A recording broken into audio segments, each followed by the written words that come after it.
ప్రార్థించుదము. ప్రేమ స్వరూపుడ దయగల తండ్రి, నీ మహోన్నతమైన పరిశుద్ధ నామానికి స్తుతులు స్తోత్రములు చెల్లిస్తున్నాం.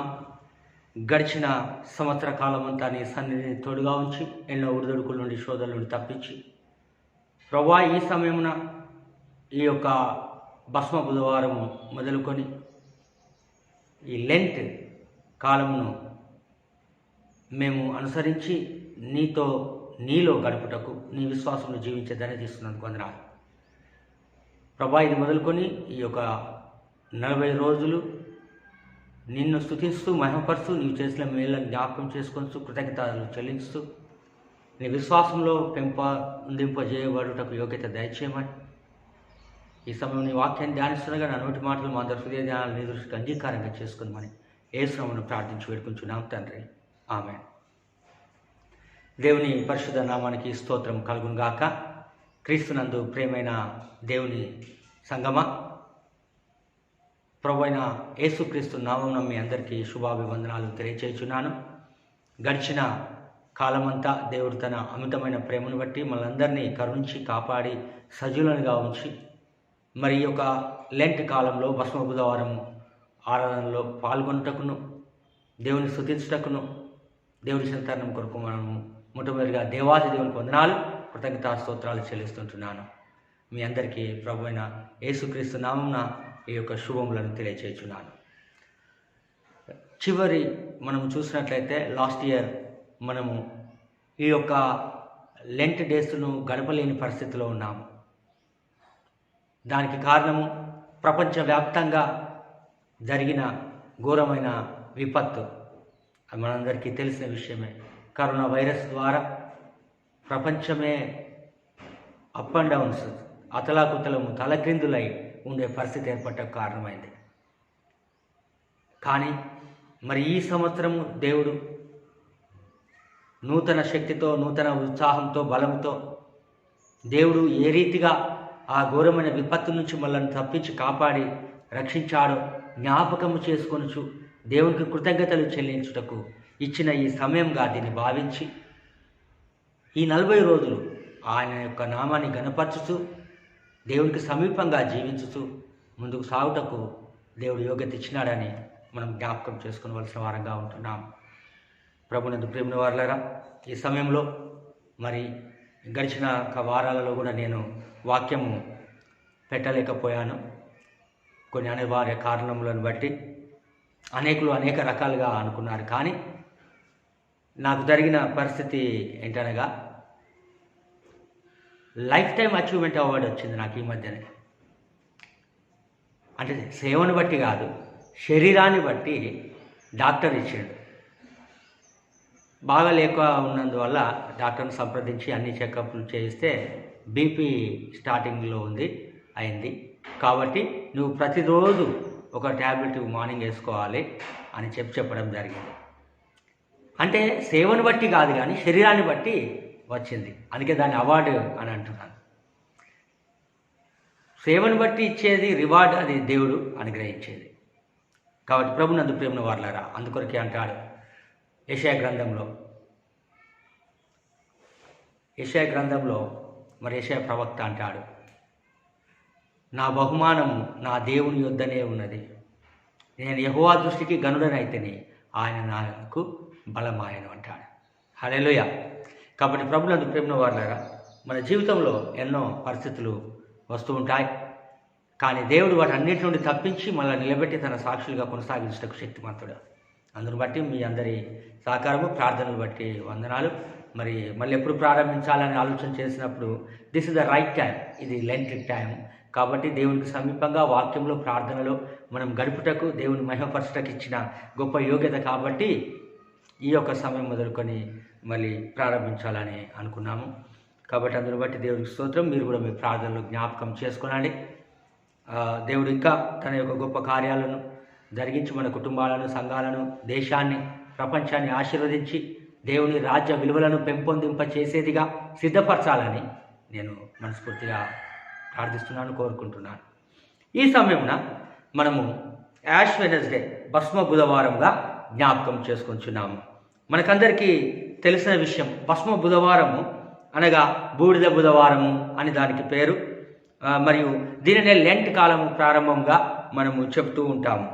అయితే ఇది ఎక్కడి నుండి వచ్చిందో ఫస్ట్ హిస్టారికల్ బ్యాక్గ్రౌండ్ కనుక మనం చూస్తే ఈ రోమన్ క్యాథలిక్ సాంప్రదాయం నుండి పుట్టినదే ఈ యాష్ వెనస్డే, భస్మ బుధవారం. దానినే మన ప్రొటెస్టెంట్స్, మన మిగతా సంఘాలన్నీ కూడా అనుసరించడం జరుగుతుంది.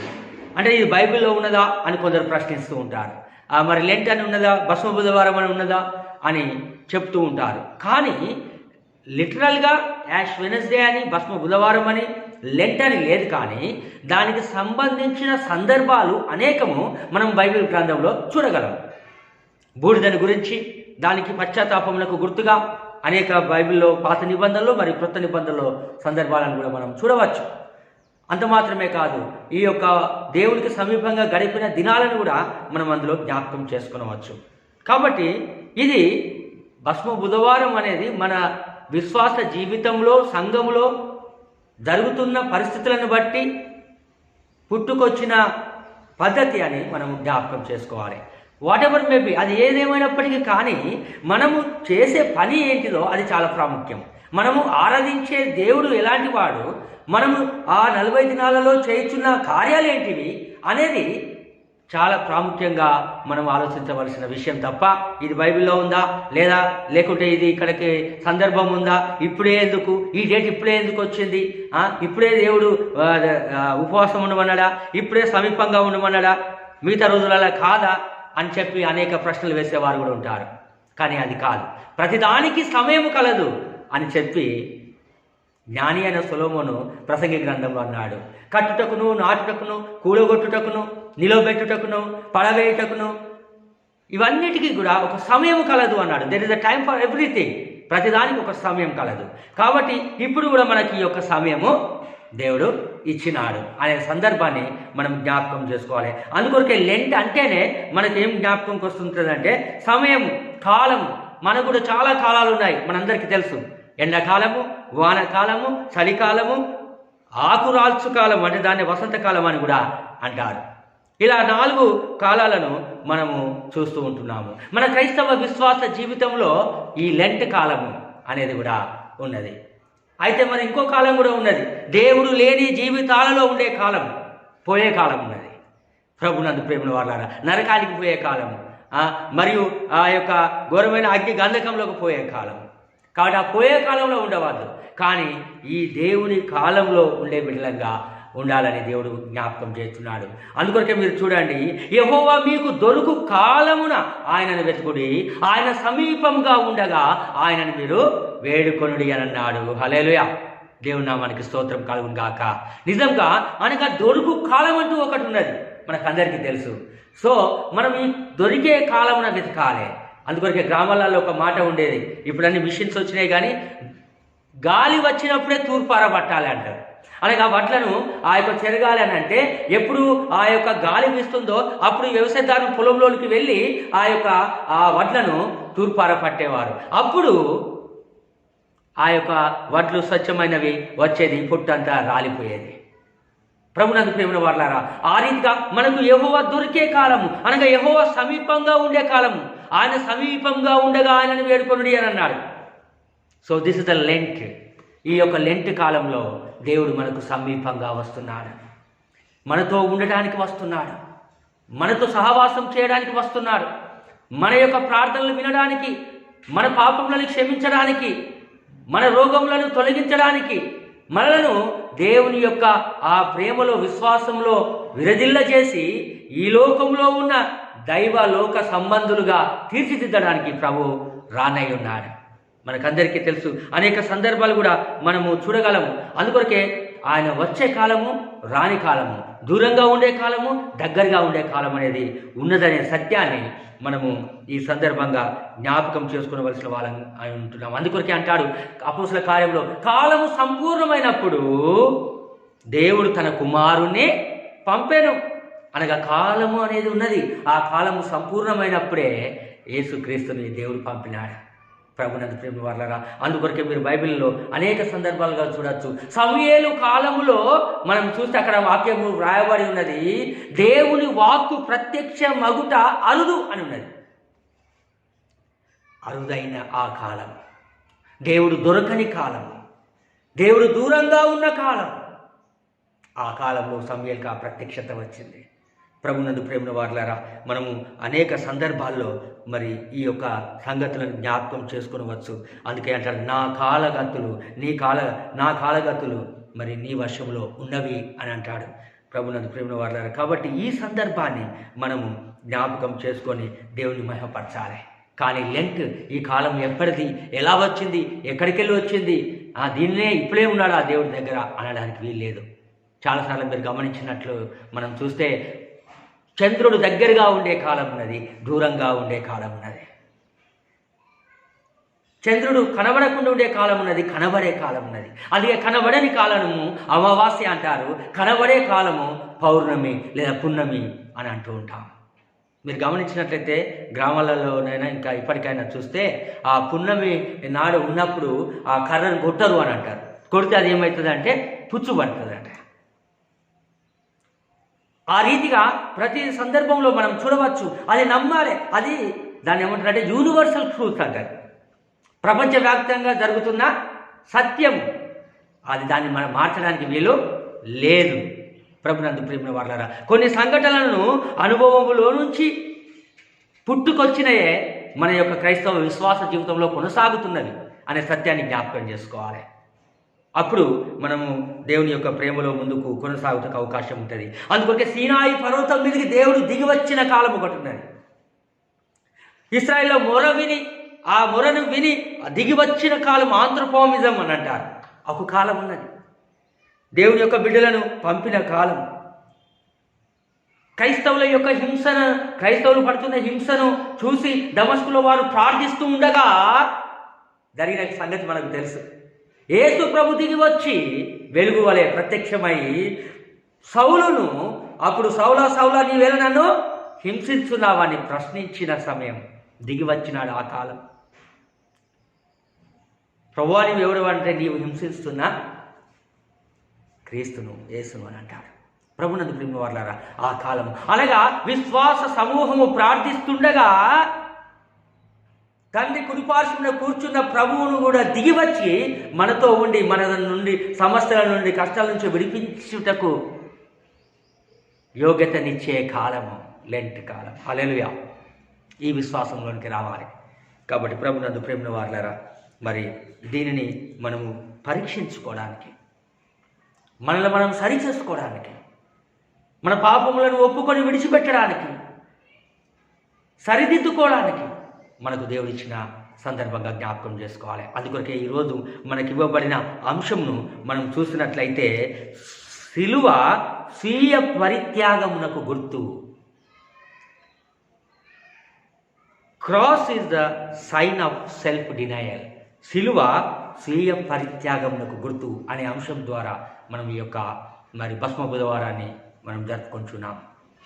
కాబట్టి ఈ యొక్క సిలువ అనేది లేకపోతే మనిషికి విలువ అనేదే లేదు. ఎప్పుడైతే మనము ఈ యొక్క భస్మ బుధవారమున సిలువను గురించి ధ్యానిస్తూ, క్రీస్తు పడిన శ్రమను ధ్యానిస్తూ, మరి ఆయన చేసిన త్యాగాన్ని తలపోల్చు మనల్ని మనము పరీక్షించుకుంటూ సరిచేసుకున్నప్పుడు మనము ప్యూరిఫికేషన్ అవుతాం, శుద్ధి చేయబడుతుంటాం. అందుకే నేను ఇంకొక మాటలు చెప్పాలంటే, this is a servicing time.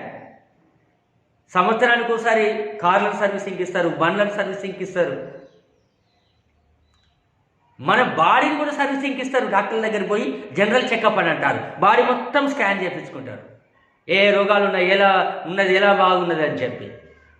కొందరు 6 నెలలకు ఒకసారి చేయించుకుంటుంటారు.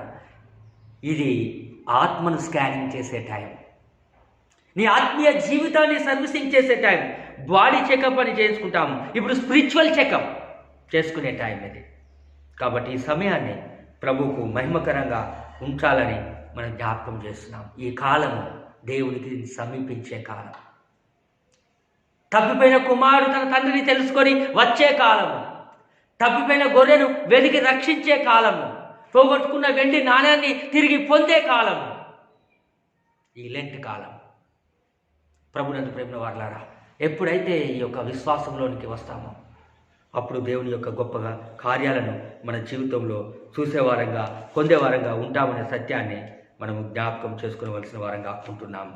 అందుకొరకే ఈ భస్మ బుధవారం అనే ఒక పద్ధతి క్రమము మరి మన సంఘ క్రమశిక్షణలో నుంచి పద్ధతిలో నుండే వచ్చినదిగా మనం జ్ఞాపకం చేసుకోవాలి. అందుకొరకే ఈరోజు జనరల్గా మనం చూస్తే లాస్ట్ ఇయర్ మట్లాదివారం నాడు కాల్చిన ఊరేగింపిన మట్టలను తీసుకొని వచ్చి దాన్ని ఎండబెట్టి అది బూడిద చేసి ఆ బూడిద ద్వారా సిలువ గుర్తు నొదుట ఈ యాష్ వెడ్నెస్డే రోజు భస్మ బుధవారం నాడు వేసి ఆ యొక్క పాపక్షమాపణను గురించిన పశ్చాత్తాపం గురించిన మరి ప్రార్థనను చేసి పంపడము మరి జరుగుతుంది. అప్పుడు ఈ 40 రోజులు దేవుని యందు విశ్వాసం ఉంచిన బిడ్డలు తాము దేవునికి సమీపంగా విశ్వాసంలో బలపడటకు యోగ్యత కలిగించేదిగా ఉంటుందనే సత్యాన్ని జ్ఞాపకం చేయబడుతున్నారు. దీనిని మరి ఇంకొక సందర్భంలో చూసినట్లయితే లాటిన్లో దీన్ని ఏమన్నారంటే డయస్ సెనీరం అనే పదాన్ని ఉపయోగించడం జరిగింది. అనగా డే ఆఫ్ యాషెస్. ఇది 8వ శతాబ్దంలో అప్పుడున్న పోప్ వారు మరి మొదలు పెట్టడం జరిగింది. ఇది ఎందుకు చరిత్రలో ప్రారంభింపబడ్డది అంటే సందర్భము ఆనాడు సంఘము అనేకముగా విస్తరించినా కానీ పాపములో పడి మరి ఆ దేవునికి ఎడల తప్పిదము చేసి ఆ ప్రజలు తప్పిదమునకు గురై వెలివేయబడటకు సంఘం నుంచి కారణమైంది, ఎక్స్కమ్యూనికేట్ అవటకు కారణమైంది.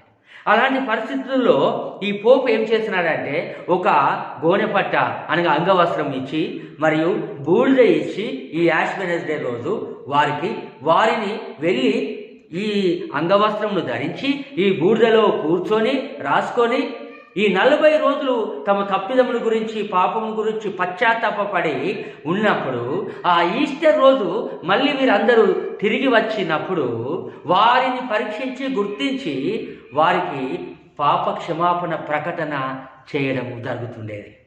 అలా చేయడం ద్వారా వారిని మళ్ళీ సంఘంలోనికి చేర్చుకోవడం అనేది జరుగుతుండేది. దీనినే ఈ యొక్క పద్ధతి నుండి మరి రావడము మనం జ్ఞాపకం చేసుకునవచ్చు. ప్రభునందు ప్రేమ వారులారా, అలా కనుక ఇప్పుడు మరి తప్పిదం చేసిన వారిని సంఘమునకు విరోధంగా ఉన్నవారికి ఇలా కనుక మరి గోనెపట్ట ఇచ్చి బూడిద ఇయ్యాలంటే ఎన్ని గోనెపట్టలు అవునో ఎన్ని బూడిదలు సరిపోకపోను. ప్రభునందు ప్రేమ వారులారా, కానీ మరి నిజానికి ఈ బూడిద ఈ యొక్క అంగవస్త్రం అనేది ఒక సైన్ మాత్రమే, అనగా గుర్తు సూచన మాత్రమే తప్ప అంగవస్త్రం ధరించుకున్నంత మాత్రాన నీకు పశ్చాత్తాపం కలిగినదని కాదు. బూడిదను నీ సిలువ నొదుట నీ సిలువ గుర్తుగా వేసుకున్నంత మాత్రాన నీవు పాపక్షమాపణ పొందినవా అని దానికి గుర్తు కాదు. కానీ నీ అంతరంగంలో కలిగిన మార్పును, నీ యొక్క జీవితంలో కలిగిన పశ్చాత్తాపాన్ని సాదృశ్యంగా నువ్వు అది చేసావు తప్ప అది చేసినందువల్ల నీకు రాలే. అనగా బ్యాప్టిజము పొందినందువల్ల పాపక్షమాపణ జరగలేదు. కానీ నీ అంతరంగంలో నిజంగా మారు మనసు పొందినావు, దేవుడు నేను క్షమించినాడు అంటకు సాదృశ్యంగా ఆ బ్యాప్టిజాన్ని నువ్వు తీసుకుంటున్నావు అనే సత్యాన్ని జ్ఞాపకం చేసుకోవాలి. అదే రీతిగా వస్త్రములో లేదు, కానీ దేవుని యొక్క విశ్వాసము నుంచి పాపక్షమాపణ పొంది నీతిగా జీవించడం తీర్మానం చేసుకున్న నీ హృదయంలోనే ఉంది.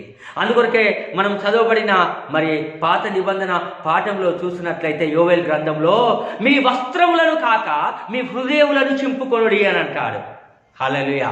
ప్రభునందు ప్రేమ వారులారా, వస్త్రములను చింపుకోవడము, గోనెపట్ట కట్టుకోవడము, బూడిద పూసుకోవడము, తెల్లని వస్త్రములు వేసుకొని 40 రోజులు చెప్పులు లేకుండా ఉండడము, ఏమి తినకుండా ఏమి త్రాగకుండా ఉంటూ నేను పవిత్రంగా ఉన్నామనుకోవడం కాదు. అఫ్కోర్స్ అలా ఉన్నవాడు ఉంటే మంచిదే, కానీ అలా ఉండకుండా తినుకుంటా మరి ఏ యొక్క ఉపవాసం ఉండకుండా ఉన్నంత మాత్రాన వారు అపవిత్రులనే కాదు. డిపెండ్స్ ఆన్ దేర్ యొక్క స్పిరిచువల్ జర్నీ, వాళ్ళ యొక్క ఆత్మీయ ప్రయాణాన్ని బట్టి అది ఆధారపడి ఉంటుంది. Depends on their own body, వారి యొక్క శరీరాన్ని బట్టి ఆధారపడి ఉంటుంది. కొందరు అనారోగ్య కారణంగా ఉపవాసం ఉండలేకపోవచ్చు, కొందరు తమ ఆరోగ్యాన్ని సహకరించడాన్ని బట్టి వారు ఉపవాసం ఉండవచ్చు. వాట్ ఎవర్ మేబీ, మీరు వస్త్రములు తెల్లని వేసుకున్నా, ఉపవాసం ఉన్నా లేకున్నా, ఇది సమీపంగా ఉండే కాలం. ఉప అంటే సమీపము, వాసము అంటే నివసించుట. సమీపంగా నివసించుట, ఎవరితో నివసించుట? దేవునితో నివసించుట, దేవుని వాక్యముతో నివసించుట, ప్రార్థనలో నివసించుట. పాటల ద్వారా దేవునితో సమీపంగా నివసించుట, అలా నివసించుటకు ఇచ్చిన అవకాశమే ఈ యొక్క ఉపవాస దినాలు, లేదా భస్మ బుధవారము, యాష్ వెనస్డే అని, లెంట్ కాలము అని మనం జ్ఞాపకం చేసుకునవలసిన వారంగా ఉంటున్నాము. ప్రభునందు ప్రేమ వారలారా, అందుకొరకే మనం చూసినట్లయితే ఈ యొక్క చాలా ప్రాముఖ్యంగా మనం ఈ యొక్క వాక్యం జ్ఞాపకం చేసుకుంటున్నాము. ఈ భస్మ బుధవారం నాడు మనం చూస్తే చాలా ప్రాముఖ్యంగా గమనించవలసిన విషయం ఏంటనగా, ఈరోజు మనము మొదలుకొని దేవునికి సమీపంగా ఉండాలి. దేవునికి సమీపంగా ప్రార్థనలో, వాక్యంలో, విశ్వాసంలో. అందుకే భస్మ బుధవారం అనేది బూడిద బుధవారం అని గుర్తు. అంటే ఇది ఏమి మనకు జ్ఞాపకం చేస్తుందంటే, మనము బూడిద వంటి వారమే. వీఆర్ డస్ట్, ఇంగ్లీష్లో డస్ట్ అని అంటారు. డస్ట్, మనము బూడిదనే. మన యొక్క గొప్పతనము, మన అధికారము, మన బలము, మన జ్ఞానము, మన సమస్తమును కూడా అది మన శరీరము బూడిదే అని అంటాడు. ఎప్పుడైతే ఆదము అవ్వ ఆజ్ఞను అతిక్రమించినారో అప్పుడు దేవుడు చెప్పిన మాట, నువ్వు మన్ని నుండి తీయబడితే కాబట్టి నువ్వు మన్నయి పోదువు. అదే మాట ప్రసంగిలో కూడా జ్ఞానైన సొలొమోను చెప్తున్నాడు, మట్టి నుండి తీయబడినావు కాబట్టి నువ్వు మట్టిలో కలిసిపోదు. అది డస్ట్ అనే పదాన్ని ఉపయోగించినారు. మన్నైనది వెనకటి వలె మన్నైపోను, ఆత్మ తాను దయచేసిన దేవుని యొద్దకు వెళ్ళను. ఈ బూడిద ఏం గుర్తు చేస్తుందంటే, నీకు ఎంత ఐశ్వర్యం, ఎంత ధనం, ఎంత గొప్ప అధికారం, ఎన్ని గొప్ప పదవులు ఉన్నా, సమస్తం ఉన్నా, కానీ నువ్వు డస్ట్, మట్టివే అనేది జ్ఞాపకం చేస్తుంది. అందుకొరకు యేసు ప్రభు సువార్త భాగంలో అంటాడు, ఒకడు సర్వలోకమును సంపాదించి తన ప్రాణమును పోగొట్టుకుంటే అది వానికి ఏమి ప్రయోజనము? నరుడు తన ప్రాణములకు ప్రతిగా ఏమి ఇవ్వగలడు? అలెగ్జాండర్ ది గ్రేట్ మనకందరికీ తెలుసు, ఆ కథ కూడా తెలుసు. సర్వలోకాన్ని సంపాదించడానికి ప్రయత్నం చేసినాడు, చివరికి తన ప్రాణాన్ని కాపాడుకోలేకపోయి, ఎంతమంది వైద్యం చేసినా, ఎంత ధనము, ఆస్తి, ఐశ్వర్యం ఉన్నా అతడు బాగుపడలేకపోయాడు. చివరికి తాను చేసిన పని ఏందో మనకందరికీ తెలుసు. నా శవపేటిక మోసేది డాక్టర్లు అయి ఉండాలి అని చెప్పినాడు. నా చేతులు పైకి పెట్టాలి, నన్ను ఊరేగించేటప్పుడు వజ్రాలు, ఈ ముత్యాలన్నీ చల్లాలే అని చెప్పినాడు. ఆ 3 సైన్స్ ప్రపంచానికి కనువిప్పు కలగడానికి ఆఖరి నిమిషంలో ఆయన తీసుకున్న నిర్ణయం. తన బ్రతుకు కాలంలో తాను చేసిన గొప్ప పని అంటే అదొక్కటే మనకందరికీ తెలిసి, నేను డస్ట్ అనేది ఆయన రియలైజ్ అయినాడు. నేను అంత సంపాదించాను కానీ ఏం తీసుకోపోతలేదని చేతులు ఎత్తి చూపించినాడు. ఈ డాక్టర్లు ఇంత ప్రయోగాలు, ఇంతమంది ఉన్నా నా ప్రాణాన్ని ఆపలేకపోయాయని వాళ్ళతో మోపించి నిరూపించినాడు. తనను ఊరేగిస్తున్నప్పుడు వజ్రాలు, ఆ యొక్క ముత్యాలు చల్లుకుంటా, ఇవి ఏవి కూడా నాతో తీసుకోలేకపోతున్నాను అని అన్నాడు. అదే యేసు ప్రభు ముందే చెప్పినాడు. అందుకొరకే పరిశుద్ధ పౌలు అంటాడు, నేను క్రీస్తును సంపాదించుకొను నిమిత్తము సమస్తమును పెంటతో సమానంగా ఎంచుతున్నానంటాడు. హల్లెలూయా, ప్రైజ్ ది లార్డ్. ఎవరిని సంపాదించుకుంటున్నావు? క్రీస్తును సంపాదించుకుంటే, ఆ క్రీస్తు పునరుత్థాన శక్తి తెలుసుకొని నిమిత్తము నేను సమస్తమును పెంటతో సమానంగా ఎంచుకొంచున్నాను అంటున్నాడు. ప్రభునందు ప్రేమ వారలారా, దేన్ని సంపాదిస్తున్నావు? ఈ లోక సంపదన కొరక, ఈ లోక అధికారం కొరక, ఈ లోక ఐశ్వర్యం కొరక, దేని కొరకు మానవుడు ఆరాటపడుతున్నాడు? గొప్ప ఐశ్వర్యం కంటే మంచి పేరును, వెండి బంగారంల కంటే దయను కోరదగినది అని అంటాడు. ప్రభునందు ప్రేమ వారలారా, కాబట్టి బూడిద మానవుడు, మట్టి అని జ్ఞాపకం చేస్తున్నాడు. అయితే మనిషికి ఉన్నది మట్టి, మనిషి మట్టే. అందుకొరకే ఒక భక్తుడు మంచి పాట పాడతాడు, మన్నే గదయ్యా, మన్నే గదయ్యా, మన్నే గదయ్యా, మన్నే గదయ్యా, మనలోని ఆత్మజ్యోతి తప్ప మహిలోనిదంత మన్నే గదయ్యా, మనలోని ఆత్మజ్యోతి తప్ప మహిలోనిదంత మన్నే గదయ్యా, మన్నే గదయ్యా, మన్నే గదయ్యా, మంచిదంచు ఒకని ముంచి సంచిలోన ఉంచిన, మంచిదంచు ఒకని ముంచి సంచిలోన మించిన, పెంచిన బంగారము పెంచిన నీ దేహము, ఉంచిన బంగారము పెంచిన నీ దేహము, ఎంచుము ఎన్నాళ్ళు ఉండునో మరణించేది మన్నే గదయ్యా, మన్నే గదయ్యా, మన్నే గదయ్యా. హల్లెలూయా. కాదా? ఈ మనిషి జీవితం మన్నే. నువ్వు మంచిదంచు ఒకరి ముంచి నీ సంచిలో ఉంచితే అది చిరిగిపోయిన సంచిలేసినట్టే ఉంటుంది. నీ పెంచిన ఈ దేహము ఉంచిన ఈ పెంచిన నీ దేహము దాచుకున్న నీ ధనము మరణించినప్పుడు అది నీతో వచ్చేది కాదు అన్నాడు ప్రభునందు ప్రేమ వారలారా. కాబట్టి మనిషి దాన్ని జ్ఞాపకం చేస్తుంది యాష్ వెడ్నెస్డే. మనిషి తాను మట్టి అని డస్ట్ అని జ్ఞాపకం చేస్తుంది యాష్ వెడ్నెస్డే, ఈ భస్మ బుధవారం. అందుకొరకే పశ్చాత్తాపమునకు సాదృశ్యంగా ఇది జ్ఞాపకం చేస్తుంది. అందుకొరకే మనిషికి డస్ట్ ఉన్నది, మనసుకోమో లస్ట్ ఉన్నది. ఎప్పుడైతే ఈ మనిషి తనకున్న లస్ట్ను తీసివేస్తాడో అప్పుడు ఈ డస్ట్ను గుర్తించి దేవునికి మహిమకరంగా జీవిస్తాడు. ఈ మనిషికి ఉన్న లస్టే, మనసులో ఉన్న లస్టే ఈ మనిషిని డస్ట్ అవుటకు కారణం చేసింది. హల్లెలూయా. ప్రభునందు ప్రేమ వారలారా, నిజానికి మనిషి మహనీయుడిగా, మహిమ స్వరూపంగా, మహిమ శరీరాన్ని దాల్చి ఉండే యోగ్యత దేవుడు మొదట ఇచ్చినాడు. కానీ ఆ మహిమ శరీరాన్ని కోల్పోయి మట్టి శరీరంగా మార్చబడుటకు ఆజ్ఞను అతిక్రమించుటకు కారణమైనారు. అందుకొరకే అంటాడు, ఆజ్ఞ అతిక్రమమే పాపము, పాపం వల్ల వచ్చు జీతము మరణము. అందుకే ఆ మరణాన్ని తప్పించి తిరిగి మహిమ శరీరాన్ని దాల్చుటకు వచ్చినదే మన తండ్రి అయిన దేవుడి యొక్క కుమారుడు యేసుక్రీస్తు ప్రభు. హల్లెలూయా. కాబట్టి ప్రభునందు ప్రేమ వారలారా, నీవు డస్ట్, నీవు ఉన్నదాన్ని, నీలో ఉన్న లస్ట్ను తీసివేసి దేవునికి ఇష్టమైన జీవితం జీవించాలని దేవుడు జ్ఞాపకం చేస్తున్నాడు. నేడు చాలామంది డస్ట్ బిన్గా చేస్తున్నారు. డస్ట్ బిన్ అని ఉంటుంది తెలుసు కదా, చెత్త చెదారము పనికిరానివన్నీ అందులోనే వేస్తారు. నీ శరీరము డస్ట్ అని జ్ఞాపకం చేసుకో, కానీ దాన్ని డస్ట్బిన్గా నీవు చేయకు. నీ లస్ట్ ఉండడం వల్లనే నీ శరీరము ఏమైంది అంటే నీ మనసు డస్ట్బిన్గా ఉండటకు తయారైంది. ప్రభునందు ప్రేమ వారలారా, ఆ డస్ట్బిన్ను తీసివేయండి. ఆ డస్ట్బిన్లో ఉన్న డస్ట్ను తీసివేయండి. అందుకే ఈ మధ్య డస్టర్ అనే ఒక కారు కూడా వచ్చింది, మీకు అందరికీ తెలుసు. అంటే అది ఏం చేస్తుంది? డస్టర్ అనేది మనకు బోర్డు మీద కూడా ఉంటాయి. ఆ బోర్డును తుడపడానికి రాసిన దాన్ని, మార్కర్ను తుడపడానికి డస్టర్ అంటే తుడిచి వేసేది, శుద్ధి చేసేది, లేదా బాగుపరిచేది, మరక లేకుండా మలినం లేకుండా చేసేది. అలా ఉండాలని దేవుడు జ్ఞాపకం చేస్తున్నాడు. ప్రభునందు ప్రేమ వారలారా, మరి ఈ యొక్క అందుకే అంటాడు, ఆ డస్ట్ను బరియల్ సమయంలో మనం ఉపయోగించి మట్టికి మట్టిగాను, దుమ్ముకు ధూళిగాను, బూడిదకు బూడిదగాను చేర్చున్నామని అంటారు. కాబట్టి ఈ సమయంలో మనము దేవునికి సమీపంగా ఉండి మనం ఎవరమని తెలుసుకునే time. Who we are, what we are, మనము ఎవరము ఏమిటి అనేది తెలుసుకునే అవకాశమే ఈ భస్మ బుధవారం మొదలుకొని దేవుడు మనకిస్తున్నాడు.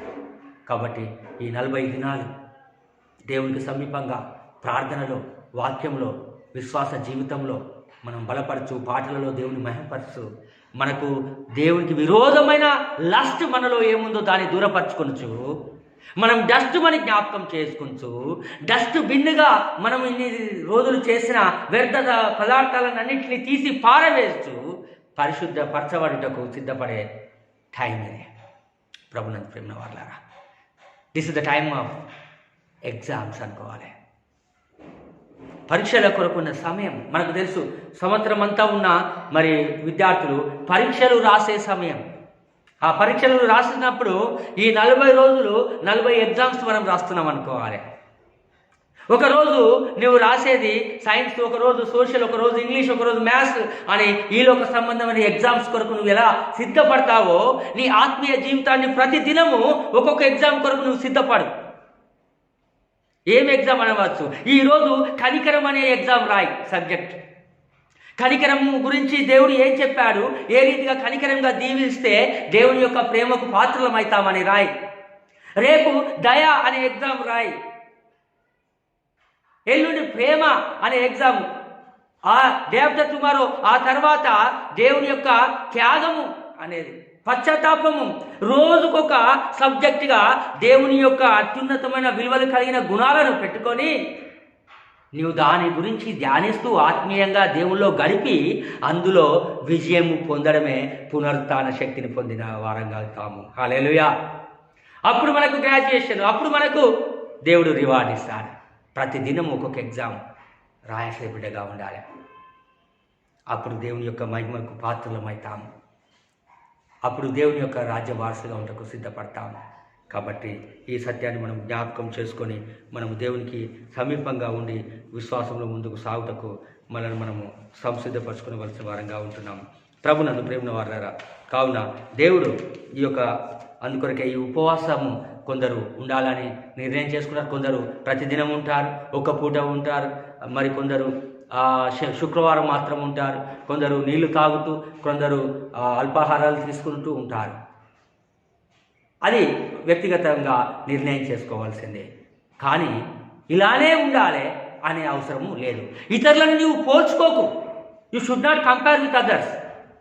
అది ఎవరిని నువ్వు పోల్చుకోవడానికి వీలు లేదు. కానీ నీ వ్యక్తిగత, నీ శరీర, నీ మనసు దేవునితో నువ్వు తీసుకున్న నిర్ణయం మీద ఆధారపడి ఉంటుంది. వారు ప్రతిరోజు ఉంటాను ఉపవాసము, నేను కూడా ఉంటా అని చెప్పి ఎదుటి వాళ్ళని చూసి నువ్వు ఉపవాసం ఉండవు. అది ఉపవాసం కాదు. వారు ఏమి తినకుండా ఉంటుండ్రట అని అంటే, అయితే నేను అసలే ఏం తినట్లేదు అని చెప్పడం ఉపవాసం కాదు.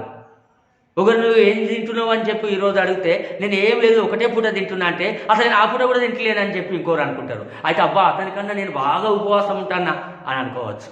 అలా కాదు. ఒకరు నేను ఏమి తినడం లేదు, ఏమి తాగడం లేదు, మంచినీళ్ళు కూడా తాగడం లేదు అనుకుంటాం. తద్వారా తిని తాగినవాడు ఉండనట్టు కాదు.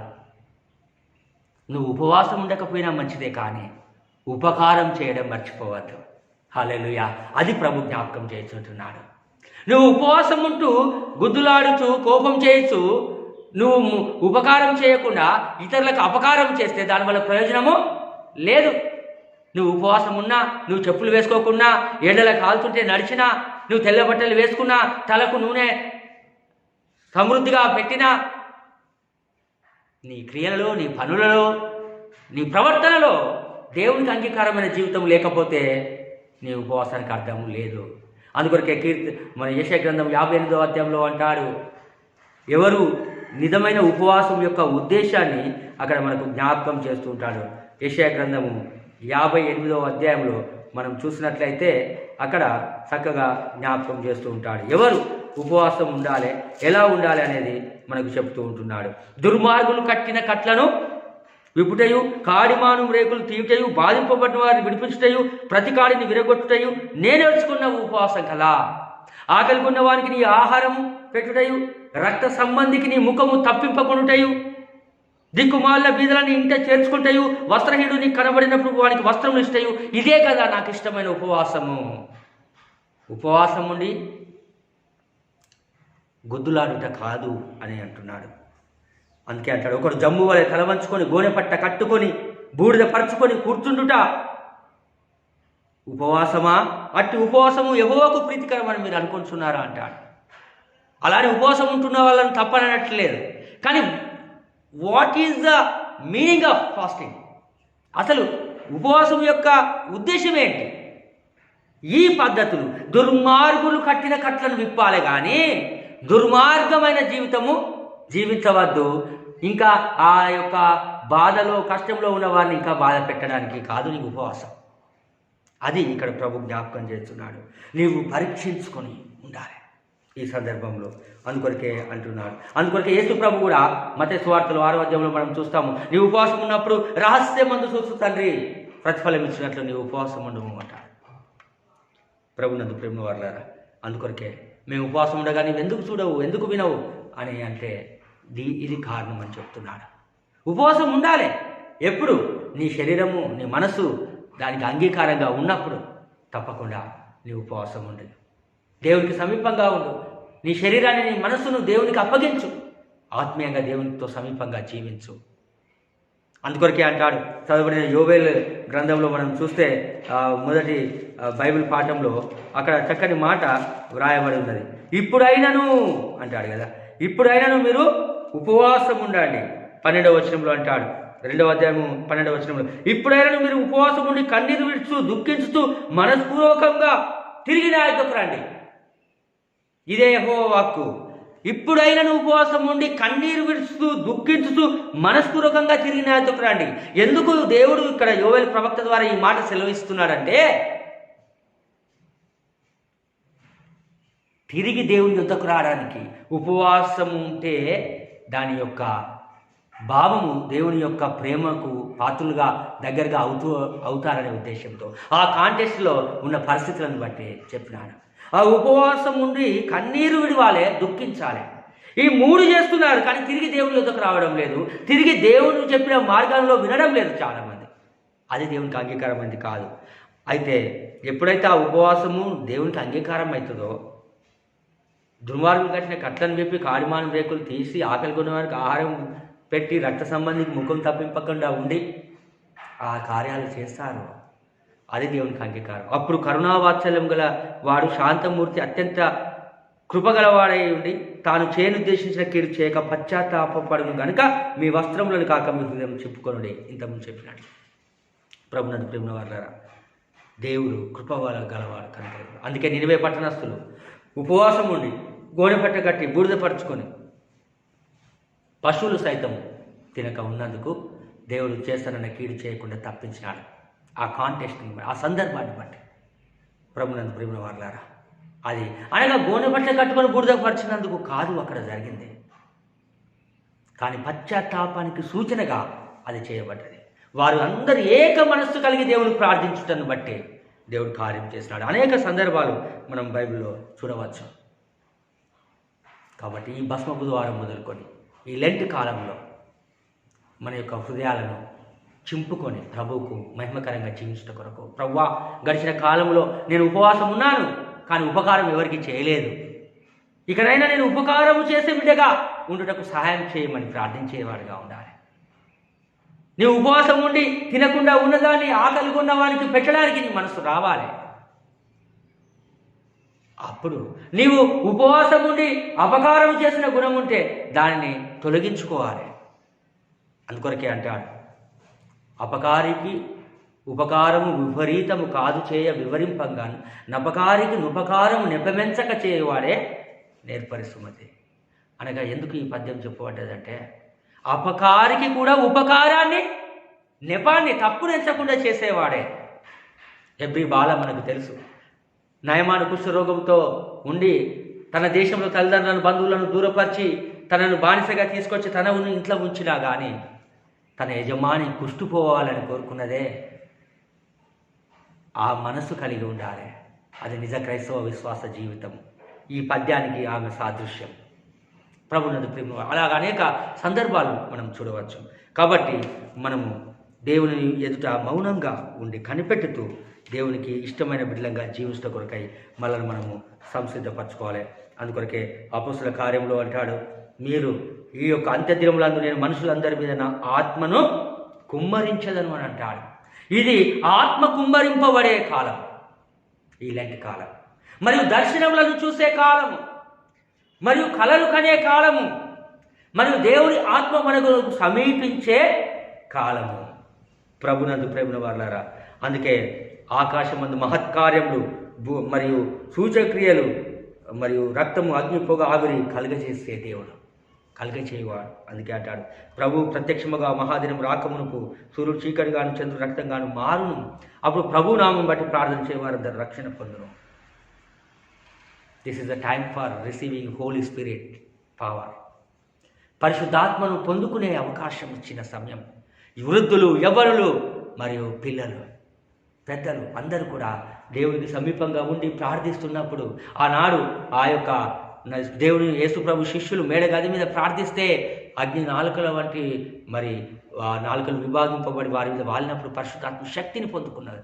సంఘం ఏర్పాటుకు పునాది కారణమైంది. ఒకేసారి 5,000 మంది మరియు 3,000 మంది బాప్తిజం తీసుకుంటూ రక్షించబట్టకు కారణమైనది ఆ సమయము, ఆ కాలము. ప్రభునందు ప్రేమ వారులారా, ఈ సత్యాన్ని మనం జ్ఞాపకం చేసుకోవాలి. మనం బైబిల్ గ్రంథంలో అనేక సందర్భాలు చూడవచ్చు. ఈ 40 రోజుల యొక్క ప్రాముఖ్యత మనం చూస్తే యేసుక్రీస్తు ప్రభు వారు కూడా ఈ యొక్క 40 రోజులను బాప్తిజం పొందినప్పుడు 40 రోజులు అరణ్యంలోకి వెళ్ళి దేవునితో గడిపిన సమయం ఇది. ప్రత్యేకంగా ఒంటరిగా అరణ్యంలో దేవునితో గడిపిన సమయం, దేవుని మహిమను పొందుకున్న సమయం, దేవుని యొక్క గొప్ప దేవుని కార్యాలను మరి ధ్యానించిన సమయం, పరిశుద్ధాత్మ పొందుకొని అరణ్యంలోనికి వెళ్ళి 40 రోజులు సాతాను జయించిన సమయం ఇది. ఈ 40 రోజులు నువ్వు సాతాను జయించే బిడ్డగా, సాతాను లక్షణాలను, ఆ చెడు దుష్టత్వాన్ని, నీలో ఉన్న ఘోరమైన కల్మషాలను, అసూయ ద్వేషాలను జయించే సమయము ఈ 40 రోజులు. అందుకు నువ్వు సిద్ధపడాలి. యేసుక్రీస్తు ప్రభు కూడా అక్కడ సాతాను ఒకటి ధనాన్ని ఆశ చూపింది, అధికారాన్ని ఆశ చూపింది, ఆహారాన్ని ఆశ చూపింది. ఈ మూడింటిని కూడా వాక్యాన్ని కోర్ చేసుకుంటూనే చెప్పింది సాతాను. దానికి మనకంటే ఎక్కువ తెలుసు బాగా వాక్యం. కానీ అదే వాక్యముతోనే జవాబు యేసు ప్రభు చెప్పి దాన్ని జయించినాడు. ప్రభునందు ప్రేమ వారలారా, మనలను బైబిల్లో అనేక సందర్భాల్లో నేను కూడా ఎన్నోసార్లు ధ్యానిస్తున్నప్పుడు రెండంచుల ఖడ్గం అనే విషయం మనకు అందరికీ తెలుసు. కొన్నిసార్లు చేయమంటే కొన్నిసార్లు అది చేయవద్దనే సందర్భాన్ని మనకు జ్ఞాపకం చేస్తుంది. సాతాను కూడా ఈ బైబిల్లో ఇలా ఉందే అని చెప్పి మనకే బోధన చేసి జ్ఞాపకము చేసి మరి అది చేయొచ్చు కదా అని చెప్తుంది. మరి దేవుడు ఇలా చేయవద్దు ఈ సందర్భంలో అని కూడా దేవుడు యొక్క జ్ఞాపకం చేస్తూ ఉంటాడు. అలా ఏది నిర్ణయం తీసుకోవాలో, ఏది సరి అయినదో మనం తెలుసుకోనలేక, దాని నిర్ణయం తీసుకోనలేక సతమతమవుతున్న సందర్భాలు కూడా ఉంటాయి. కానీ ఎప్పుడైతే నువ్వు ప్రార్థనలో పరిశుద్ధాత్మ అనుభవాన్ని పొందుకుంటావో ఆయన సర్వ సత్యంలోకి నేను నడిపిస్తాడు, సరైన నిర్ణయం తీసుకునే అవకాశాన్ని నీకు ఇస్తాడు పరిశుద్ధాత్మ. అందుకే సాతానును వాక్యము ద్వారానే జయించింది. యేసుక్రీస్తు వాక్యం ద్వారానే జయించాడు. 40 రోజులు ఆ యొక్క కార్యం చేసి అప్పుడు ఆయన జయించినప్పుడు జరిగిన అద్భుతం ఏం తెలుసా? దేవదూతలు వచ్చి తనకు పరిచర్య చేసిరి అని ఉన్నది. హల్లెలూయా! దేవదూతలను చూసే ధన్యత దర్శనంలో, దేవుని చూసే ధన్యత, పరిశుద్ధాత్మను పొందే ధన్యత, కలలు కనే ధన్యత, మరి ప్రవచించే ధన్యత, పవిత్రులుగా చేయబడే ధన్యత, పరిశుద్ధులుగా జీవించే ధన్యత ఈ 40 రోజులు దేవుడు నీకు ఇస్తున్నాడు. ప్రియ సహోదరి సహోదరుడా, డోంట్ మిస్ ఇట్. దీన్ని నువ్వు మర్చిపోవద్దు, దీన్ని వదిలిపెట్టవద్దు, దీనికి దూరంగా ఉండవద్దు. సాతాను అనేక పనులు, అనేక సందర్భాలను కల్పిస్తూ ఉంటాడు. కానీ నువ్వు దాన్ని జయించి ఈ 40 రోజులు దేవుడికి సమీపంగా జీవించు. నీ హృదయాన్ని పరీక్షించుకో, ఒకసారి నీ జీవితాన్ని పరీక్షించుకో. దేవుడికి ఆ ఇష్టమైన కార్యాలు ఏమున్నాయో చూసి దాన్ని దూరపరచుకో. దేవుడికి ఇష్టమైన మార్గంలో నడుచుకో, తీర్మానించుకో. యేసు ప్రభు 40 రోజులు గడిపినాడు. మోషే కూడా 40 దినాలు సీనాయి పర్వతం మీద ఉండే దేవుని దర్శనాన్ని పొంది, దేవునితో మాట్లాడి, దేవుని యొక్క ప్రేమలో గొప్ప అనుభూతిని, శక్తిని పొందుకున్నాడు. తద్వారా 10 ఆజ్ఞలు రాసి ఆయన తిరిగి వస్తుంటే ఆయన ముఖమును చూడలేక ఇశ్రాయేలు తమ ముఖముల మీద మరి మోషే ప్రకాశము తన వారి ఇశ్రాయేలు కనబడకున్నట్టు ముఖం మీద ముసుగు వేసుకున్నట్టు మనం చూస్తాం. ప్రభునందు ప్రేమ వారలారా, అంతటి అనుభవాన్ని ఈ 40 రోజుల్లో నీవు దేవుని దర్శనాన్ని చూడగలగాలి బిడ్డ. ఈ 40 రోజుల్లో నీవు దేవుని యొక్క మహిమను, పరిశుద్ధాత్మ అనుభవాన్ని నువ్వు పొందాలి అని దేవుడు ఆశపడుతున్నాడు. ఈ 40 రోజుల్లో దేవుని యొక్క దర్శనాలను చూసి నీవు ఆనందించాలని దేవుడు ఆశపడుతున్నాడు. నీవు దేవుని యొక్క కళలను కనడానికి, దేవుని రాజ్య సంబంధమైనవి దేవుడు ఆశపడుతున్నాడు. నీవు ఆయన యొక్క వాక్యాన్ని ప్రవచించాలని ఆశపడుతున్నాడు. ఏ కళలు కన్నావు ఇన్ని రోజులు? ఒకసారైనా దేవుని దూతలను, యేసు క్రీస్తును, పరిశుద్ధాత్మను నీ కళలోనైనా, నీ దర్శనంలోనైనా చూసావా? అనుభూతిని పొందావా? This is the right time. ప్రభునందు ప్రేమ వారలారా, కేవలము సూర్యగ్రహణం వస్తుందన్నప్పుడే ప్రజలందరూ ఎక్కి, కొండలెక్కి, గుట్టలెక్కి, బంగ్లాలెక్కి, బిల్డింగులెక్కి మరి దాన్ని చూడడానికి ఆశపడతారే.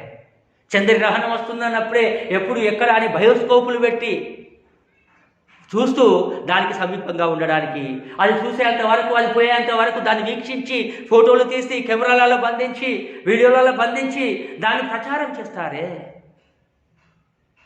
అది కనబడే సమయానికే నీవు అంతా ఆరాటపడితే దేవుడు నీకు సమీపంగా వస్తున్న కాలంలో, క్రీస్తు సమీపంగా ఉండే కాలంలో, పరిశుద్ధాత్మను పొందుకునే కాలంలో, దేవదూతలు పరిచర్యలు చేయటకు దిగివచ్చే కాలంలో నీవెంతగా ఆరాటపడి చూడడానికి ఇష్టపడాలి, ప్రభుతో గడపడానికి ఇష్టపడాలి, ప్రభు సన్నిధిలో ఉండడానికి ఇష్టపడాలో ఆలోచించు ప్రియనేస్తమా. ప్రభు కోరుచున్నాడు, ప్రభు ఎదురు చూస్తున్నాడు. అందుకొరకే అద్భుతాలను దేవుడు ఆ 40 రోజులలో అనేక సందర్భాల్లో జ్ఞాపకం చేస్తున్నాడు. బైబిల్ గ్రంథంలో మనం అనేక సందర్భాలను చూడవచ్చు. ఈ యొక్క అద్భుతాలను దేవుడు 40 రోజుల్లో ఎలా చేస్తున్నాడో మనకు తెలుసు. దావీదు గొల్యాతు విషయంలో కూడా ఇశ్రాయేళ్లను 40 రోజులు గొల్యాతు ఏం చేసిండో తెలుసా? ఆడుకున్నాడు. ఒక మాటలు తిట్టకుండా తిట్టుకుంటూ ఉన్నాడు. వాళ్ళకు రోషం రప్పించేటట్టు చేసినాడు. అవమానం, నింద, ఇబ్బంది ఎదురవటకు కారణమైంది. ఆ 40 రోజుల శ్రమ తర్వాత 41 రోజు దావీదును పంపించినాడు దేవుడు. పంపించి అతనితో ఆ గొల్యాతును చంపి ఇశ్రాయేలుకు విజయాన్ని కలిగించేటట్టు చేసినాడు. హల్లెలూయా. ఈ 40 రోజులు నీ శత్రువు నీ మీద దాడి చేసి బాధ పెడుతూ, సాతానుడు ఇబ్బంది కలిగజేస్తూ, ఇబ్బందుల కొలివిలో నేను కాల్స్తున్నా ఓర్పుతో సహనముతో నీవు దేవుని కృప కొరకు కనిపెట్టి ప్రార్థన చేస్తూ ఉంటే దేవుడు దానిలో విజయాన్ని ఇచ్చి నిన్ను దీవించి నీ జీవితంలో ముందుకు పోయే ధన్యతను దేవుడు ఇస్తాడు. హల్లెలూయా. అనేక సందర్భాలు మనము చూడవచ్చు. దేవుడు ఆ యొక్క గొప్ప యోగ్యత మనకు మరి ఈ యొక్క బైబిల్ గ్రంథంలో అనేక సందర్భాల్లో జ్ఞాపకం చేస్తున్నాడు. 40 రోజులు నినివే పట్టణం ఈ విషయం కూడా మనం చూడవచ్చు. రాత్రి పగలు యోనా ప్రకటించినాడు. 40 రోజులు ప్రకటించినాడు. అప్పుడు వారి లోపల మార్పు కలిగి మారు మనసు పొందుటకు, రక్షణ పొందుటకు యోగ్యత దేవుడిచ్చినాడు. ప్రవక్తల అందరిలో కూడా ఏ ప్రవక్త మాట విని మారు మనసు పొందిందంటే యోనా ప్రవక్తదే. అంత గొప్ప కార్యము మనం చూడవచ్చు ఇక్కడ. అంత మాత్రం 40 రోజులు ఏలియా ప్రవక్తను ఆ ఆహాబు రాజు మరియు రాణి తరుముతూ ఉంటే అరణ్యంలో పడి వెళుతూ కూడా దేవుణ్ణి భయంతో దేవుణ్ణి వేడుకొంచు ప్రయాణం చేస్తుంటే దేవదూత వచ్చి ఆతిథ్యం ఇస్తుంది. ఆ 40వ రోజు తర్వాత ఏం జరిగిందో తెలుసా? ఆ దేవుడు హోరేబు పర్వతం మీద, కొండ మీద ఏలియా ప్రవక్తకు ప్రత్యక్షమైనాడు. ప్రభునందు ప్రేమ వారలారా, అన్ని అద్భుతాలు ఆ అరణ్యంలో ఆయన చూస్తున్నాడు. దేవదూత ఆహారం రొట్టె ఇచ్చింది, చివరికి దేవుడే ప్రత్యక్షమైనాడు. ఈ అనేక సందర్భాలు మనం ఈ యొక్క 40 రోజులలో ఈ యొక్క వాక్యంలో పొందవచ్చు. నోవా కూడా 40 రాత్రులు 40 పగళ్ళు ఆయన ఆ యొక్క ఓడలో ఆ శ్రమను, ఆ యొక్క మరణకరమైన ఘోరమైన పరిస్థితులు, ప్రపంచంలో ప్రళయంతో నిండిపోతున్న పరిస్థితుల్లో 40 రోజులను దేవుడు సురక్షితంగా వారిని ఆ ఓడలో ఉంచినాడు. వాళ్ళ 40 రోజులు ఏం చేసి ఉంటారు మనకు ఈజీగా చెప్పవచ్చు. ప్రపంచం అంతా మునిగిపోయి నశించుతూ అగాధంలో ఉన్న పరిస్థితిలో నుంచి ఆ యొక్క సముద్రంలో తేలుతుంటే ప్రతి దినము ప్రతి క్షణము దేవుని స్తుతించి మహిమపరిచి ప్రార్థించే బిడ్డలుగా ఉండి ఉంటారు. అందుకే ఆ ఓడ సురక్షితంగా అరరత్ కొండపై నిలిచి క్రొత్త సృష్టిలోనికి, క్రొత్త జీవితంలోనికి, క్రొత్త జన్మగా మళ్ళీ వారు ఉండుటకు దేవుడు యోగ్యత కలిగించినాడు. హల్లెలూయా. ప్రభునందు ప్రేమ వారలారా, అలాంటి గొప్ప అనుభూతులు బైబిల్ గ్రంథంలో అనేకం ఉన్నాయి. నీవు ఈ 40 దినాలు దేవునికి మహిమకరంగా ఉండడానికి కొరకు, దేవుణ్ణి చూడడానికి, యేసయ్యను చూడడానికి, పరిశుద్ధాత్మను పొందడానికి, దేవదూతలను చూడడానికి నీవు పొందుకునే భాగ్యంగా భావించాలి. అప్పుడు నీ జీవితంలో గొప్ప అద్భుతాలు, సాతానును జయించడానికి, నీలో ఉన్న దుష్టత్వాన్ని, దేవునికి వ్యతిరేకమైన కార్యాలను, కీడులకు దూరపరుచుకొని విశ్వాస యాత్రలో కొనసాగి ఆ పరలోక రాజ్య అనుభూతిని ఈ లోకంలో పొందే సమయమే ఈ లెంట్ సీజన్. ఈ యొక్క భస్మ బుధవారం మొదలుకొని 40 రోజుల కాలం. అందుకొరకే చివరిగా మనం చూస్తే యేసుక్రీస్తు ప్రభువారు అంటారు, ఇది చేయాలంటే ఫస్ట్ ఏమంటున్నాడు అంటే, ఎవరైనాను నన్ను వెంబడింపగోరిన ఎడల తను తాను ఉపేక్షించుకొని తన సిలువనెత్తుకొని నన్ను వెంబడింపవలెను. ఈ సిలువను ఎత్తుకున్న వాడైతేనే ఈ 40 రోజుల ప్రయాణాన్ని కరెక్ట్ చేయగలడు. హల్లెలూయా. ఎందుకో తెలుసా? ఈ 40 రోజులు నోవా అయినా, ఏలియా ప్రవక్త అయినా, మరియు యోనా అయినా, ఆ నినివే పట్టణస్థులైనా, యేసు ప్రభు అయినా, వీళ్ళందరూ కూడా సిలువను మోస్తూ ఈ యొక్క పరిస్థితులను జయించినారు. ఆనాడు యోబు కూడా తన జీవితంలో సిలువనెత్తుకున్నాడు. అప్పుడే యేసు ప్రభు రాకమునిపే జయించాడు. అంత మాత్రమే కాదు, యోసేపు కూడా తన సిలువను మోస్తున్నాడు. ప్రతిదినము తన సిలువను ఎత్తుకొని నన్ను వెంబడింపని వాడు నాకు పాత్రుడు కాడంటాడు యేసు ప్రభు. ప్రతిదినము ఉపేక్షించుకొని దేవుణ్ణి వెంబడించడానికి వచ్చిన బిడ్డలు, క్రీస్తుని మార్గంలో నడవడానికి తీర్మానం చేసుకున్న బిడ్డలు ఉపేక్షించుకునే బిడ్డలుగా ఉండాలి, కానీ ఆపేక్ష కలిగిన బిడ్డలుగా ఉండవద్దు. ప్రభునందు ప్రేమ వారలారా, అందుకే మన యొక్క వాక్యంలో సెల్ఫ్ డినైల్ అన్నాడు. తనకు తాను ఉపేక్షించుకోవడం. త్యజించుకోవడం, వదిలిపెట్టడం, విడిచిపెట్టడం. ఎప్పుడైతే నీవు ఇది చేయగలుగుతావు, అందుకొరకే ఎవరైతే తనను వెంబడించి వచ్చిన వారిని చూసినారు, అనగా 5 రొట్టెలు 2 చెప్పులు 5,000 మంది పంచగా చూసిన వాళ్ళు ఏం చేస్తున్నారంటే, యేసు ప్రభుత్వం ఉంటే రొట్టెలకు తిండికి కొదవలేదు, మరియు ఏ అవసరాలకు కొదవలేదు, మరి నివాసానికి కొదవలేదు, ఎక్కడికి పోయినా అన్ని ఫ్రీ షెల్టర్ అన్ని బాగా ఉంటాయని చెప్పి ఆలోచన చేసి వెంబడించిన వారు ఉన్నారు. అందుకే వారిని చూసి మీరు రొట్టెలు తినటం వల్ల నన్ను వెంబడిస్తున్నారు తప్ప నిజమైన విశ్వాసంతో భక్తితో వెంబడించడం లేదని ప్రభు అన్నాడు. ఈనాడు కూడా అలా వెంబడించేవారు అనేకులు ఉన్నారు. దేవుని వాడుకుంటున్నారు కానీ దేవుని చేత వాడబడడం లేదు ఎవరు. అలా వాడుకున్నవారు ఫలితం పొందుతారు, వాడబడిన వారు దేవుని యొక్క దీవెనలు పొందుతారు. వాడుకున్నవారు తప్పక దేవుడు ఒక దినమున తీర్పు తీరుస్తాడు. దేవుని వాడుకునేవారుగా ఉండద్దు కానీ వాడబడే బిడ్డలుగా ఉండాలి. ఎలీషా ప్రవక్త వాడుకోలేదు కానీ వాడబడ్డాడు. అందుకొరకే నయమాను కుష్ఠరోగం బాగైతే అతడు బంగారం మనలను ఇస్తుంటే నాకేమద్దు నీదే ఉంచుకో అని అన్నాడు. కానీ గెహాజీ మాత్రము వాడుకున్నాడు. వెనకకెళ్ళిపోయి నా దాసుడు ఇవ్వమన్నాడు, నా గురువు ఇవ్వమన్నాడు అని చెప్పి అవి తీసుకొచ్చి దాచిపెట్టాడు. అందుకొరకే తనతో అంటాడు, గొడ్లను, దాసుదాసీలను, గొర్రెలను, ఎడ్లను, భూములను సంపాదించుకుంటే ఇది సమయమా? కాబట్టి అతనికి కలిగిన కుష్ఠు నీకు తరతరములు ఉంటుంది పో అని చెప్పినాడు. ఏం సంపాదించుకున్నాడు? పౌలము క్రీస్తును సంపాదించుకున్నాడు అన్ని వదిలిపెట్టి, ఎలీషా వదిలిపెట్టి. దానియేలును కూడా అంటాడు, ఇదిగో నీవు కనుక ఈ కళ మర్మము భావము తెలిపితే నీకు సమస్త ఈ ఐశ్వర్యము, ఈ బంగారము, ఘనత సమస్తము ఇస్తా అంటే నీవేంటి నీ బంగారం నీ దగ్గరనే పెట్టుకో, నాకొద్దు, కానీ నా ప్రభు చెప్పింది నేను నీకు చెప్తా అంటాడు. హల్లెలూయా.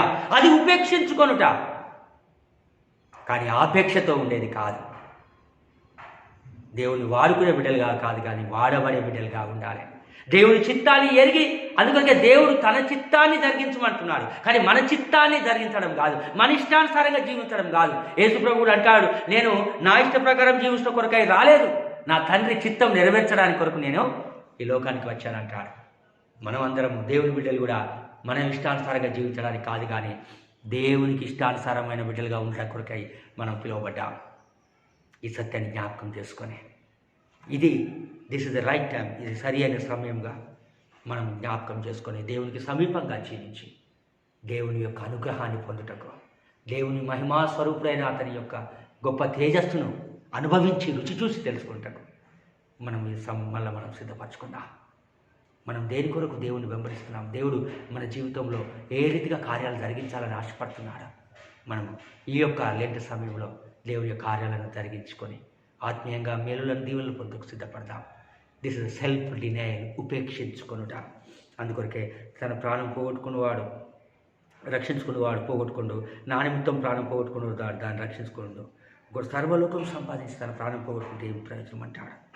నన్ను గురించి నా మాటలను గురించి సిగ్గుపడవాడు వాని మనిషి కుమారుడు తనకు తన తండ్రి పరిశుద్ధ దూతలతో కలిగి ఉన్న మహిమతో వచ్చినప్పుడు సిగ్గుపడను అంటాడు. ప్రభునంత ప్రేమ అన్నారా? కానీ సిగ్గుపడవద్దు. ప్రభు అని సాక్ష్యం చెప్పడానికి, ప్రభు చేసిన మేళ్లను సాక్ష్యం పంచుకోవడానికి సిగ్గుపడవద్దా. ఒకనొక సమయంలో దేవుడు లెక్క అడుగుతాడు. నా జీవితంలో కూడా దేవుడు ఇచ్చిన మొట్టమొదటి దర్శనము పరిశుద్ధ ఆత్మను పొందుకున్న దర్శనం. ఆ తర్వాత బైబిల్ నుంచి తీయగానే దేవుడు మాట్లాడింది ఇదే లూకాసు వార్త మనం చూసినట్లయితే మరి 14వ అధ్యాయము 25వ వచనంలో ప్రభు అంటున్న మాట, ఎవడైనా నా యొద్దకు వచ్చి తన తండ్రిని, తల్లిని, భార్యను, అన్నదమ్ములను, అక్కచెలను తన ప్రాణం ద్వేషింపకుంటే నాకు శిష్యుడు కానేరడు అన్నాడు. మరి ఎవడైనా తన సిలువను మోసుకొని నన్ను వెంబడింపని ఎడల వాడు నా శిష్యుడు కానేరడు అన్నాడు. మీలో ఎవడైనా గోపురం కట్టింప గోరిని ఎడల దానిని కొనసాగించటకు కావలసిన తన యొద్ద ఉన్నదో లేదో మొదటి లెక్క చూసుకున్నాడా? ఒకవేళ లెక్క చూసుకొని తనకు లేకపోతే మరి అతడు పునాది వేసి ఒకవేళ దాన్ని కొనసాగించలేకపోతే చూసువారందరూ ఈ మనుషుడు కట్ట మొదలు పెట్టకను కానీ కొనసాగింపలేదని అనరా? అవహేళన చేయరా? ఒకడు సైనికుడు యుద్ధానికి పోకముందు తన యొద్ద సైన్యం ఎంత ఉన్నది, గెలుస్తానా లేదా మొదట చూసుకున్నాను కదా. ఒకవేళ వెళ్ళినాక తిరిగి వస్తే మాత్రం అది అవమానం కదా. అలాగనే మీరు మొదట ఆ ప్రకారం మీలో తనకు కలిగినదంతా విడిచిపెట్టిన వాడు నా శిష్యుడు కానేరడు అంటాడు. ప్రభునందు ప్రేమ వల్లారా, ఈ వాక్యంను చూసినప్పుడు ఆశ్చర్యం వేస్తున్నది. దేవా, నీ సేవకు అభిషేకించి పంపుతున్నావు. నీ యొక్క సిలువను ఎత్తుకొని వెంబడించే బిడ్డగా నన్ను మలుసు. నీ ప్రతిదినం ఉపేక్షించుకొని నడిచే బిడ్డగా నన్ను మలుసు తండ్రి అని ప్రార్థించుకున్నాను. ఆది మొదలుకొని దేవుని సేవలో కొనసాగే ధన్యత ఇచ్చినాడు. ఎప్పుడు ఏదో ఒక సిలువ నన్ను మోసుకుంటూ వెంటాడే ధన్యతను దేవుడిస్తున్నాడు. ప్రతి శ్రమ, కష్టము, బాధ, ఇబ్బంది వెనుక ఆ దేవుని యొక్క గొప్ప అనుగ్రహము, అద్భుతము, ప్రేమ సాక్ష్యాన్ని చూపిస్తున్నాడు. నేను ఉన్నాను అని నిరూపిస్తున్నాడు. తన కార్యాలను జరిగిస్తున్నాడు.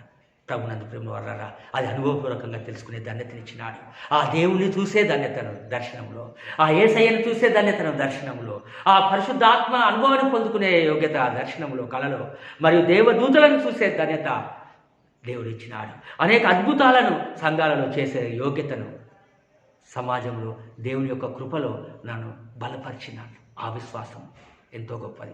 ఎన్నో శోధనలు, ఆటంకాలు కలిగిన వాటినన్నిటిని తప్పించి కాపాడినాడు. నేను మొట్టమొదట సేవకు పోయినప్పుడు కూడా నాకు దర్శనం ద్వారా దేవుడు కలిగించి పరిశుద్ధాత్మ పొందుకొని ఈ వాక్యాన్ని నాకు చూపించినదే.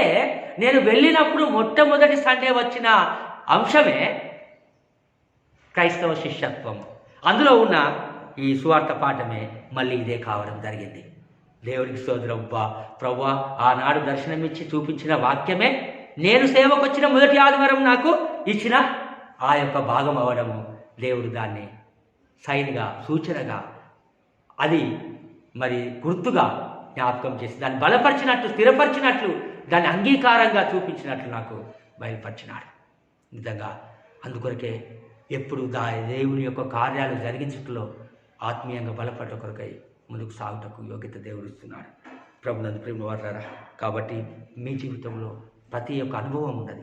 దేవుని ఆత్మ నడిపింపు ఉంటుంది. ప్రతి సందర్భంలో దేవుడు మీతో మాట్లాడతాడు. వాక్యము, ప్రార్థన, పాటలు, నీ ఆత్మీయ జీవితము, దేవునికి ఇష్టమైన కార్యాలు జరిగించే బిడ్డగా ఉండి దేవుని యొక్క అనుగ్రహం పొంది ఆయన సాక్షులుగా ముందుకు సాగుటకు సిద్ధపడి ఉండాలి. అలాంటి యోగ్యత దేవుడు మనకందరికీ దయచేయను కాక. ఆమేన్. ప్రార్థించుదాము. ప్రేమ స్వరూపుడ దయగల తండ్రి, ఈ భస్మ బుధవారం, ఈ లెంట్ డేస్ సమయంలో ఈ రోజు మొదలుకొని 40 రోజులు ప్రభువా, నీ వాక్యానికి, పాటలకు, ప్రార్థనలకు సమీపంగా నీ అందు విశ్వాసంలో అనేక మంది ఉపవాసం ఉంటూ, కొందరు ఉపవాసం ఉండకున్నా నీకు సమీపంగా జీవించచ్చు. నీ యొక్క విశ్వాసంలో వాక్యములు ఎదుగుచు, వాక్యం చౌటయందు, ప్రార్థన చేయుటయందు నాయన గడుపుట కొరకై సిద్ధపరచుండగా కలుగుతున్న ఆటంకాలను, శోధనను ఏస్తున్నామని బంధించి గద్దించి లయపరచండి.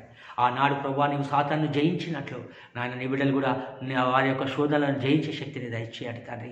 ఆనాడు ప్రభువా, అద్భుతాలు 40 రోజుల్లో నీ వాక్యాలలో అనేక సందర్భాలలో ఈ లోకంలో జరిగించినట్లు మా యొక్క కుటుంబ జీవితాలలో, సంఘ జీవితాలలో, సమాజ జీవితాలలో జరిగించండి తండ్రి. ప్రభువా, మమ్మల్ని మేము సెల్ఫ్ డినయల్గా ఉపేక్షించుకొని వెంబడించే వారంగా ఉండాలి.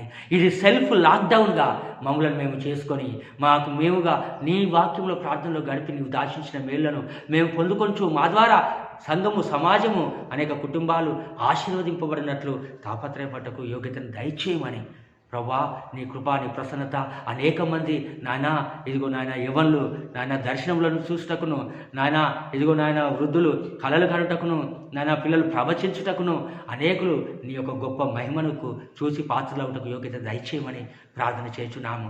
మా వస్త్రములను కాక హృదయములను చింపుకొనుచు నాయన పశ్చాత్తాపపరచు, పాపముల గురించి నాయన నీకు ఇష్టమైన కార్యములను గురించి నాయన దినదినము పశ్చాత్తాపడి వాటిని దూరం చేసుకొంచు ప్రభా, నీ పరిశుద్ధాత్మలో ఆనందించుటకు యోగ్యతను దయచేయమని యేసునామమున ప్రార్థించి వేడుకుంటున్నాం తండ్రి.